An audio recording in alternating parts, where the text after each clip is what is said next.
Today's number, 8. That is the percentage of Americans who say their favorite Winter Olympic sport is curling. That is also roughly the percentage of Americans who have a serious mental illness. Must be a coincidence. Welcome to Prof Markets. I'm Ed Elson. It is February 12th. Let's check in on yesterday's market vitals. The major indices ticked down after employment data was released. More on that in a minute. Meanwhile, Treasury yields spiked as the jobs report increased the likelihood that the Fed will hold rates at the next meeting. And finally, Bitcoin sank below $67,000. Okay, what else is happening? The January jobs report came in stronger than expected. The economy added 130,000 jobs and the unemployment rate edged lower to 4.3%. But the headline growth masks a lopsided picture of the job market. Nearly all of the gains came from just two sectors, healthcare and social assistance. Meanwhile, new annual revisions show that the economy added just 181,000 jobs in 2025, which is down from the initial 584,000 that was reported. That makes 2025 the worst non-recession year for hiring since 2003.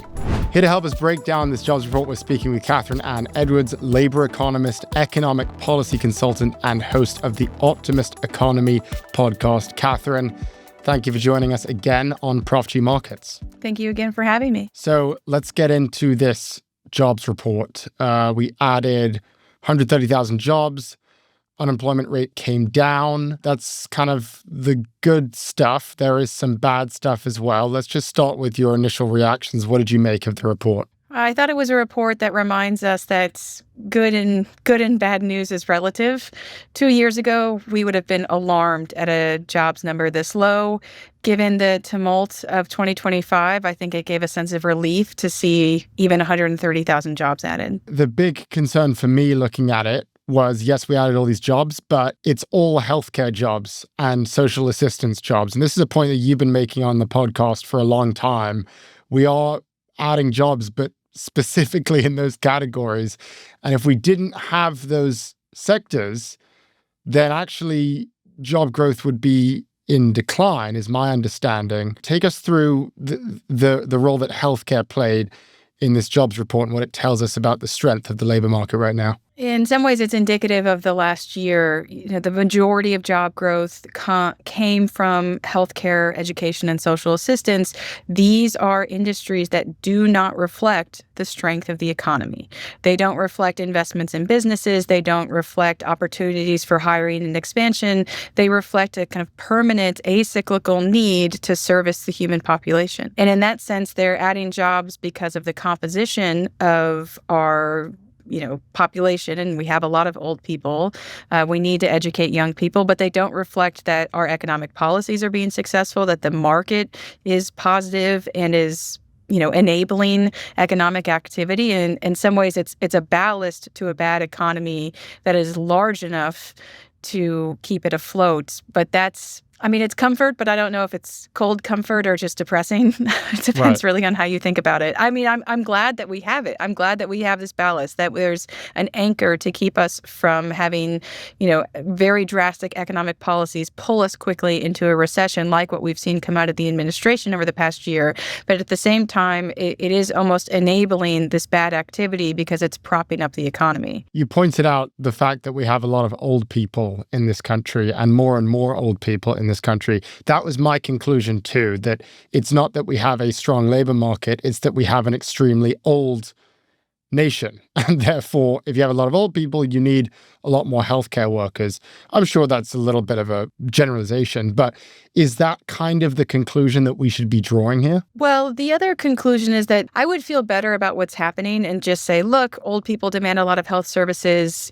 People in general are demanding health services. That's fine. What worries me is just how poor performing the healthcare sector is when it comes to the job that it's supposed to do. Americans pay a fortune for health insurance, and they don't like it.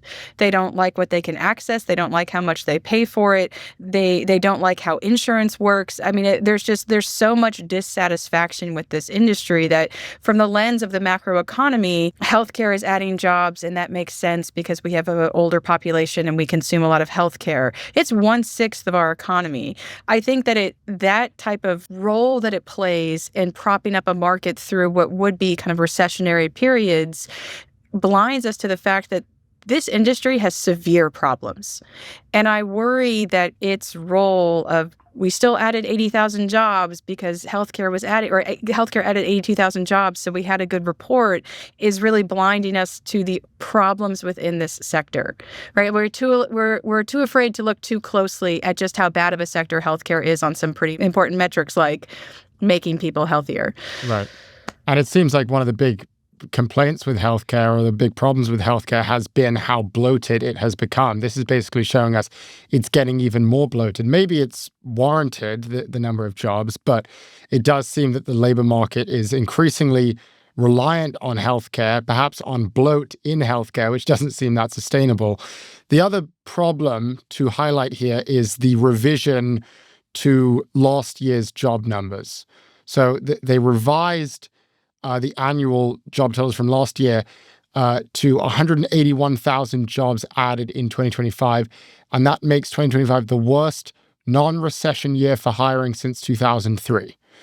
What do you make of the revision? What does it tell us about the state of the economy right now? Two things.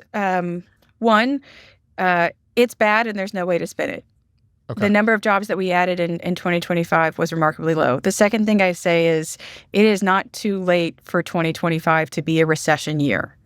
The way that the United States declares recession is with an incredible amount of lag. So when someone says, or when the National Bureau of Economic Research, Business Cycle Dating Committee comes down and says a recession has started, they might declare in June that a recession started last October. We don't really start a recession until we're deep in it. There's lots of reasons for that, mostly good. We don't want to instill panic. We want to give a chance for policy to make a difference. But this report and this revision keeps in play that we could be in a recession where the declaration was to have started last fall or last spring. It's not out of play yet. So the fact that it was such a low job producing year means that we're still at risk of, one really bad jobs report, a couple of really bad rounds of layoffs in an aggregate number, and we'll have decided that we've been in a recession for 6 months. That's not unheard of. A lot of recessions are small and weak, and a report like this could push us into one.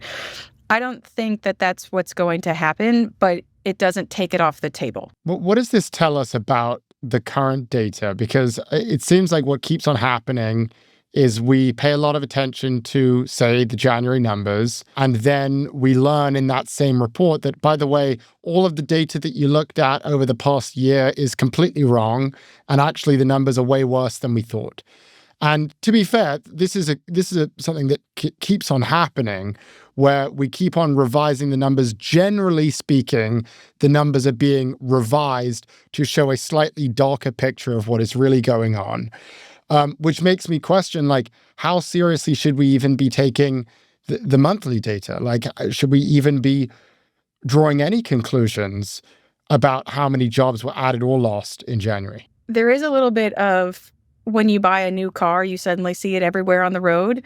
We have been in a tenuous economic position for more than 2 years. We've had very high inflation. We've had interest rates gutting people's ability to purchase things. And now we've been met with tumultuous administration economic policy. So we are in this, in the new car, looking for the car that looks like ours, which is maybe the economy being weaker than we thought it was. That's happening to a certain degree because this happens every downturn. There are big revisions to the numbers. The growth wasn't as high as we thought. We just don't normally get held in kind of this, are we in a recession purgatory for 3 years? It's a very unique time in American economic history for that reason. I mean, normally it's like recession in, recession out, and we know where we are. I think that's part of it. But yes, you should believe the monthly numbers, because even when a revision comes in, it never dramatically changes the direction. It's not as if we replace every month of last year with a whole new number that was unrelated to the one that came before. They get revised in degrees. Yes. And not it was actually we thought we added all these jobs and they were, revised downward and we actually lost all these jobs. I mean, for the most part, it was a weak year of job growth, weaker in the fall than in the spring. And that's exactly what the revision showed too. It just took it down a little bit, But I would be remiss if I didn't say any reliance on one single number produced by the data is not the right way to interpret it. Yeah. The economy always moves in directions and not with the number. So it's a lesson to not focus too much on the number, more so the relative position of the economy. This report today is a great example. Is 130,000 good or bad? Well, would your opinion change if it went from 110 to 150? Right. The range of a typical revision? No, you would still think this is a pretty middling job report and the U.S. economy should be adding more, but you're going to be grateful that it wasn't a really low number because we've had such a weak year. So I think about it that way of just take whatever is the jobs number, add 25,000 to each side, and ask if it would really change your opinion of the report. Yes. Yeah, that is a helpful framework. Final question. Unemployment rate for young people, for 16 to 24-year-olds, fell again. It's now down to 9%. Also, the starting salary for college graduates is down 8% year over year. It's the lowest it's been in 6 years. Overall, the job market for young people has been at least worse than it has been for middle-aged people, older people, etc. I mean, it seems like whatever tightness we're seeing in the labor market is being acutely felt among young people, especially. And this seems to keep on happening every time we get these reports. I just wanted to end with your conclusions on that. What does this say about the job market for young people right now? Young people are always doing worse in the job market, because they have less experience and they have less financial responsibilities. So they're also able to kind of ride out a bad labor market for longer because they are not, most 21-year-olds don't have mortgages. They don't have children. They don't have childcare payments and so on. So they are both weaker in how they're treated by the labor market and weaker in how they respond to that. This labor market in particular, this low hiring, almost frozen labor market that we see is particularly damaging to young people who are not getting their foot in the door. And again, it's dropping to 9, being up at 11 doesn't change the story on the ground, which is that young people are not finding jobs and they're not finding them at the degree we want or the pace that we want. I welcome this slight dip. I didn't love that the 25 to 34-year-old rate jumped up a little bit. So you do wonder if a bunch of people just got a little older, and that might have been the reason for the fall, is the composition around the age cutoff. But it's a feature of economic business cycles that young people tend to be almost a leading indicator as well as the slowest to recover given their position in the labor market. But we're not normally held here for so long to be kind of wallowing in this labor market purgatory. It's not supposed to be multiple years long. And so they're in some ways, they're kept in the worst position for a long period of time when workers who have kept their job are okay. I don't know if that answer is satisfying at all because there's no, short of let's make the economy stronger, there's not really a solution for them. All right. Kathryn Anne Edwards, labor economist, economic policy consultant, host of the Optimist Economy podcast. Kathryn, appreciate your time. Thank you. Bye, y'all. We'll be right back.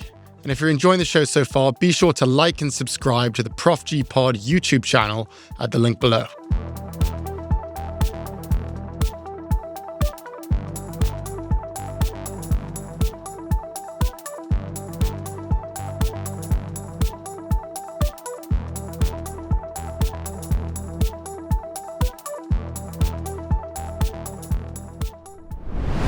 We're back with Prof G Markets.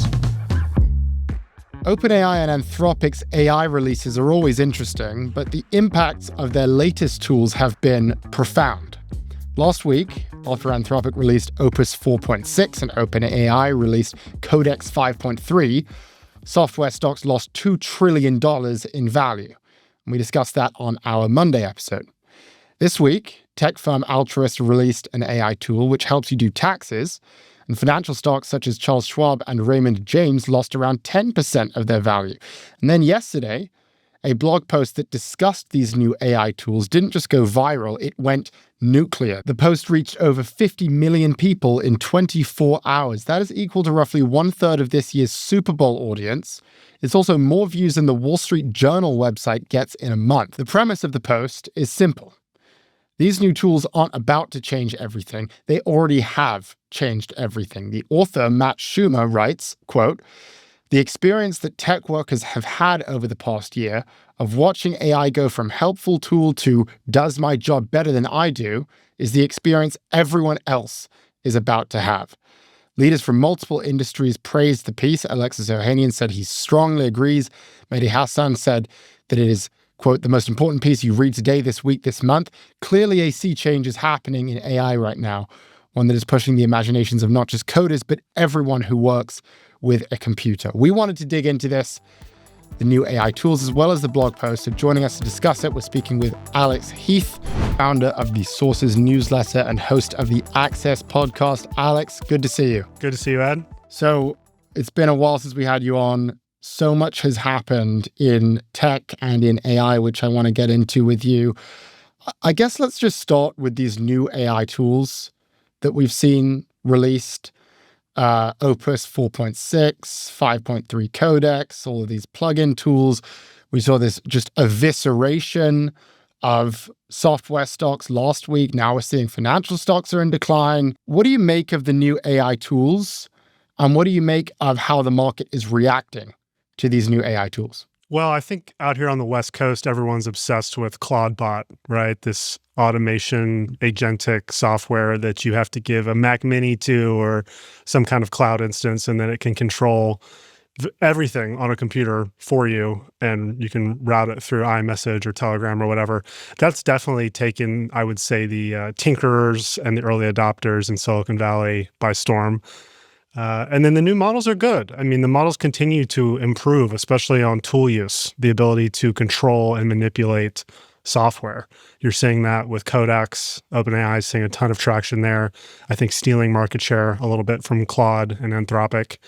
And then Claude continues to ship and be at the frontier with Opus 4.6, like you said. So the tools are progressing, it seems, at a steady pace.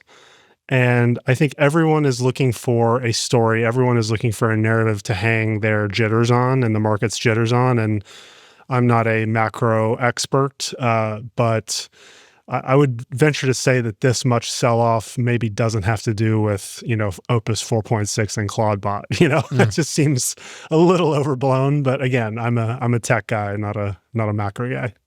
Well, it's interesting because your read on what's happening with AI sounds to me as a lot more sober than what I'm hearing from other people. And this blog post, which I want to get into with you, that went absolutely viral yesterday, more than 50 million views just on X, and it's on other platforms too. So it's larger than that. The story of that article isn't that these new tools represent sort of a steady progression as you're portraying, but an exponential progression, and that suddenly everything is different. These AI tools have been getting better and better and better, but now these new ones represent an inflection point. And from this point forward, everything is about to change. That's not what I'm hearing from you. I think what it's doing is it's rapidly changing coding. It's changing the job of a software engineer. You saw that in that post you're talking about. He was talking about engineering. And it's true that it is abstracting away much of what was traditionally considered software engineering, and it's doing it incredibly quickly. People who build these systems, the leaders of these AI labs, they don't really expect the models to generalize to new domains in the way that they have to coding, at least not as quickly as coding has taken off. There's a special thing to coding. It's deterministic. You can know for sure that your code works. It's math, and AI and LLMs really excel in that kind of environment. And sure, we saw the sell-off with legal stocks, for example, when Claude added the legal AI and the contract review and all of that. So there is a threat of, these AI assistants eating whole sectors as they mature. But, Sam Altman pointed this out around the Super Bowl. ChatGPT has more users in Texas than Claude has globally, these are still not widely used tools. And so this hype that you see, and I was joking on my X account earlier today, like it's like Neo dodging bullets in the Matrix, trying not to like get sucked into all these, the world is never going to be the same essays on X, right? Yeah. All these think boys and these AI marketers that are just going crazy on X about all this stuff. I'm of two minds. I do appreciate what they're experiencing, which is, if they're engineers, a key part of their lives quickly changing before their very eyes in a very fast clip. And I do think there is a bit of a gap between the rest of the world that is not experiencing that and is just experiencing ChatGPT, which, will still add an extra finger to a hand or something like that. And then these coding systems building apps and software, one-shotted. So will that generalize is the debate. How quickly will it generalize to other domains? I think if one of these labs comes out and says, we've solved, it's called continual learning, but this idea of like the LLM like continues to learn and build on itself, that's probably another sea change moment. People think that's maybe next year, not this year. But, a lot of these stocks that are getting sold, they have long-term enterprise contracts. Figma, I think, is an early interesting example, right? Like Figma does giant Fortune 500, many, many seat deployments, has a huge network effect of like people using it together on teams. I don't see tools like that getting completely destroyed in the near term, maybe in the long term. But I think everyone's jittery and everyone's looking for a reason to sell. And so any new thing gives you that opportunity. It is remarkable the level of hysteria that I'm seeing across the internet right now and across the markets. And you make the point that we're seeing a lot of think boys saying everything has changed. There was another viral tweet that I want to point your attention to, which I think is representative of what's happening. There was a safety researcher at Anthropic who resigned, and then he posted his resignation letter on Twitter. It got 12 million views, and in the letter, he says, quote, "The world is in peril." He doesn't really explain what actually happened, but it's this abstract idea that I have to quit, everything's going to shit, the world is over. Why is this happening, and why is it catching on right now? Is this just content? Is this just the story of media today? It is. I think also if you're an AI researcher who has been relatively invisible inside of one of these companies, and I don't want to suggest that these people don't mean well or they don't believe what they're saying, but your departure note is your claim to fame. Right. It is the way you can, seriously, I mean, It's the way you can plant your flag and hopefully maybe use it to raise money if you go start a company, right? Like there's a reason everyone is doing this. It's kind of crazy, especially this week, the amount of departure notes like this, like the one you mentioned. And it's all these vagaries and it gets a ton of views because it's the same feeling. The feeling behind those views is the same feeling behind, all legal stocks selling off when Anthropic does something, right? Everyone is looking for what is actually happening because they feel that the world around them is changing and they feel that it's changing in a way they can't control. And so these, hollowed places that these people work, they come out and they get to like maybe say something and it's like, yeah, man, I mean, actually tell me what's going on. That'd be nice. Yeah, this is how I think we'll end because you wrote in your newsletter, you said after Davos, you went to Davos, you got the sense of everything. And then you said, quote, "The industry has collectively decided to gang up on OpenAI." Yeah. I found that really notable. I feel that is happening in the consumer world too. I think the Anthropic ad that went viral was really the illustration of that dynamic. And by the way, you said that long before the ad came out.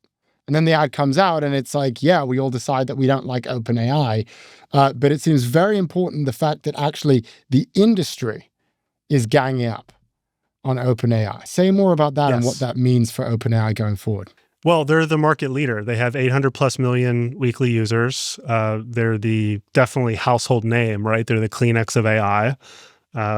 And I think everyone wants to swing at that. And I think people also perceive a moment of weakness, right? They did the code red when Google's Gemini really got better at the end of last year. By the way, Fiji told me that they hope to lift that code red when their next big model comes out, which I think could be as soon as, a month or two. So they were on their back foot, I think, for the first time since ChatGPT really launched towards the back half of last year. And I think Anthropic, Google, Meta, everyone else sees that opening of weakness and goes, let's pounce. Now, I think Codex is putting them back in the conversation on coding. It's growing very much, and I think they're happy with it. And I think ChatGPT has started to reaccelerate its growth. So we'll see if that shifts. We'll see if the rhetoric around them shifts or not. I mean, I do think those ads kind of fell flat at the Super Bowl. There was some reporting on, the brand sentiment and what people thought of them, and I don't think it really got the message across in the way that Anthropic hoped. But, the road is long here, and everyone's trying to go public this year. And that also increases the stakes because you have to be the winner. You have to be seen as the market leader. And I do think there's also just this philosophical alignment that Google and Anthropic feel. I noticed this in Davos, particularly with the heads of those companies, Demis Hassabis from Google DeepMind and Dario Amodei from Anthropic. They were on a panel together. I was at a dinner where I heard Demis call Dario a good friend during Davos. And I think, Sam is pretty controversial. And I think people want to band together to try to take on Sam's leadership position. All right. Alex Heath, founder of the Sources newsletter and host of the Access podcast. Appreciate it, Alex. Thank you. Thanks, Ed. We'll be right back. And if you're enjoying the show so far, be sure to like and subscribe to the Prof G Pod YouTube channel at the link below.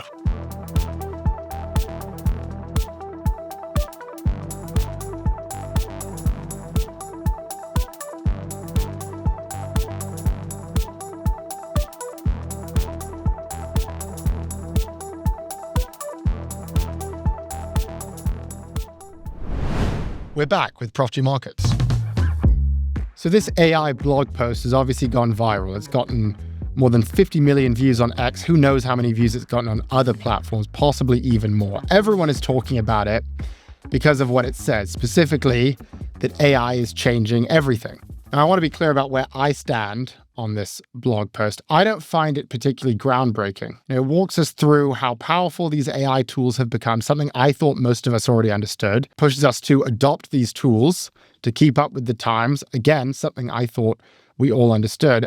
I think what is striking about it isn't necessarily what it communicates, but rather how it is communicated. It is a really well-written piece, and that to me is simply a testament to the power of great writing. Having said that, there is one point in this blog on which I wholeheartedly agree. And that is, despite what all these tech leaders told us about AI, that AI won't take your job, that AI will be your thought partner, that it will enhance employment. The truth is actually, no, AI will take your job. The writer says, quote, "If AI is smarter than most PhDs, do you really think it can't do most office jobs?" That is the salient point. And in fact, we can look at existing data, which indeed tells us that AI is already taking people's jobs. We saw mass layoffs across multiple different industries this month. Pinterest laid off nearly 1,000 workers. Dow Chemical laid off 4,500. Heineken laid off 6,000. Amazon laid off 16,000. In each of these cases, the companies are literally telling us that the reason they're letting these people go is because of AI. In fact, we can look at this on the national level too. A recent report found that AI was responsible for 5% of all layoffs last year. That might not sound like a big number until you realize that 1.2 million people were laid off last year, which is the highest number we've seen since the pandemic. Put another way, AI has already taken tens of thousands of jobs. Plus, we're only a couple of years into this. So if we're being realistic, this is just the beginning. Now, this isn't a new predicament for America. We have had big labor market disruptions before. But each time that has happened, we have figured out a way to mitigate the externalities with something that we call policy or laws. During the Industrial Revolution, for example, we came up with child labor protections. As factories started to reshape the nation, we created the Fair Labor Standards Act, aka minimum wage. During the Great Depression, we made Social Security. After World War II, we created the GI Bill. We've dealt with this kind of thing before, and our response has invariably been the same, and that is write laws, write policies that make the situation better. But what is particularly scary about this moment, about AI, is that as of today, our government has decided that the policy that they want to pursue is no policy. They want to sit back and do nothing. And this isn't hyperbole. Trump has literally ordered a moratorium on all state-level legislation. The plan is to make it illegal to regulate AI. Now, the reason they're doing this is because they have it in their heads over at the White House that any form of policy, any form of regulation is stifling innovation. If you regulate AI, you're getting in the way of AI. This is what they genuinely believe. Meanwhile, over in China, they actually have figured out real AI legislation. They have made it a priority, which would explain why nearly 90% of Chinese citizens are actually excited about AI. Compare that to America, where the number is 40%. We know where this is headed in America because we know we're doing nothing about it. So if the upshot of this viral blog post is that people now recognize what is happening to jobs, that AI is taking jobs, then great. But as I wrote in my own newsletter, the next step is to take action. What exactly do we do about this? Well, you can go read my newsletter where I lay out some proposals. But one thing is very clear to me, and that is that when it comes to AI and when it comes to jobs, there is no worse policy than no policy at all. And yet that is where we are at today. We have decided, when it comes to AI, to do nothing. Thanks for listening to Prof G Markets from Prof G Media. If you liked what you heard, subscribe to our YouTube channel and tune in tomorrow for our conversation with Ishwar Prasad.